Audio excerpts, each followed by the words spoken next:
Recently, a demo for Pokemon Gama Emerald dropped, and it makes one thing certain. This art style mixed with Pokemon is stunning. Let's get into it. Gama Emerald is a game by Undreamed Panic. And since it's a demo, things start off a little different than how you remember Emerald starting. Instead of being in the back of a moving truck, you start at sea, in a boat, which gets swept up into a storm, and crash lands you onto a mysterious island. Immediately upon getting up, we see just how well this art style mixes with Pokemon. If this is how Game Freak handled remakes of the 2D era games, you would have zero complaints from me. The sprite work and scenery complement each other so well, and I would love to see an official Pokemon game done like this. I got sidetracked rambling about how much I like the art style, but in the meantime, I followed the path and grabbed my starter, which is Trico, who happens to be one of my favorite grass starters, even if he isn't crazy OP like the other two. Afterwards, we get challenged by a Team Magma Grunt, but it's a swift beatdown, and they retreat.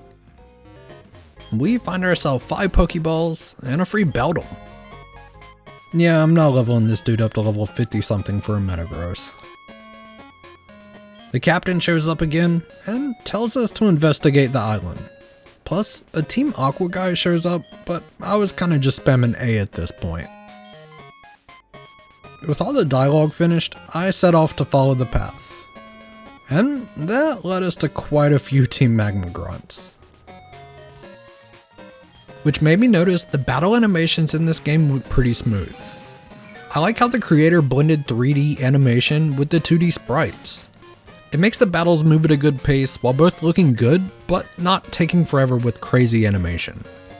So, kudos for that. Since this is a demo, it has bugs, and if you play, you will certainly encounter some. I had the game first crash on me when I interacted with this gazebo thing. But that did allow me to see your team stands behind you on the title screen, which is a neat little detail. And yeah, it was around this point I was starting to realize I must have picked the worst starter for this demo, since I'm mainly fighting Team Magma. And yeah, they tend to use fire types. But oh well. I also found out the gazebo thing is a rest stop, which heals your Pokemon. So I guess I just got unlucky last time when I interacted with it. But one thing's for sure, the encounter rates on the grass area are very high.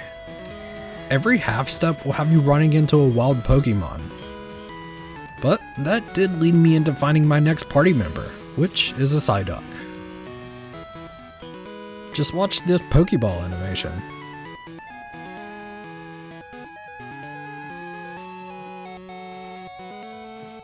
Yep, this art style looks amazing. The game was built in Unreal Engine, and I know a lot of this is due to the creator's art direction, but I would choose this art style over how they did BDSP any day. While trying to move forward, I got absolutely bodied by this grunt, who has a level 18 Vulpix. So I guess it was time to do some grinding. During this, I found EXP share hidden in the options menu, so that did speed things up a bit. Eventually, Trico evolved into Grovyle. Funny enough, afterwards my follow partner was still a Trico. So to fix that, I just had to let Grovyle out to update it. Going back to that encounter rate, I got stopped so many times on this same patch of grass without being able to take a step. And yeah, that makes me think encounter rates would be super brutal in caves. With that aside, I decided to catch this Wurmple, since it should be fully evolved by level 10, and it was already a level 8.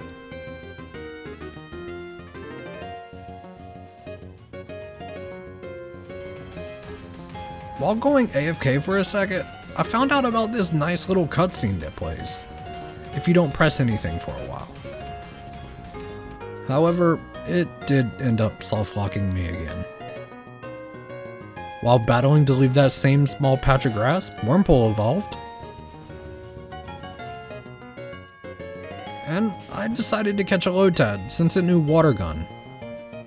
That would be very useful against all those fire types. Silicune evolved into Beautifly. And after Grovyle hit level 18, I decided it was time to take on that grunt again. And this time, I got the Vulpix down to a sliver of health, using Bullet Seed. But it turned around and wrecked me with one flamethrower. However, that's perfectly fine, because Psyduck came in and cleaned up the rest of the team. Yep, for some reason that grunt was a serious threat, but onward we go.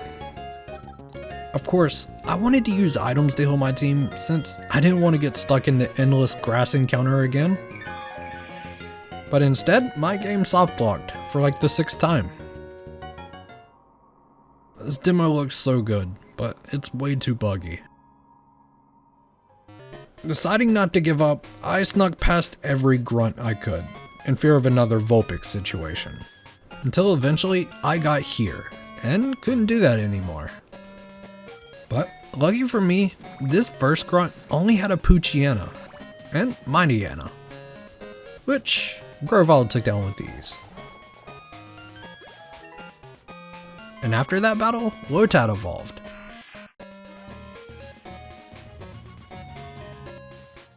However, this next grunt had a Kecleon. And yeah, it soft-locked my game as soon as it was thrown out. But after getting back in, I was able to take it down with no problem. So, I kept going, and kept sneaking past every trainer I could. And I even got to this little area, which looks pretty good. However, I have been having to reset my game along the way. Sometimes the game just stops accepting inputs mid-battle. And since I was having so many bugs, I didn't finish the demo. It's a beautiful showcase. However, in its current state, it's very hard to play. I do still enjoy it for what it brings to the table, and I would recommend giving it a try, but be prepared to reset a lot. In the hour-and-a-half session I played, I reset the game at least 10 times. If you enjoyed this video, leave a thumbs up and consider subscribing. Also, leave a comment, cause I respond to those pretty often. And as always, I'll catch you next time.